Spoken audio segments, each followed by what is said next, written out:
оның иісі жұмсақ, қышқылдығы жеңіл сезіледі. Ең бастысы, құрамында тірі ферменттер мен пайдалы бактериялар сақталады.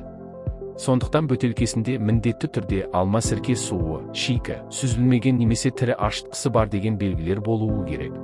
Тағы бір маңызды жайт пайыздық мөлшері. Ең қауіпсіз әрі күнделікті қолдануға жарамды нұсқа 5% алма сірке суы. 6 немесе 9% түрлері күштірек болып келеді. Асқазанға ауыр тиеді және тұрақты ішуге жарамайды.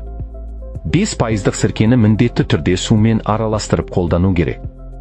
Қолдану тәсілі де қарапайым. Бір стақан жылы суға алдымен бір шай қасықтан бастап ағзаның қалай қабылдайтынын байқаңыз.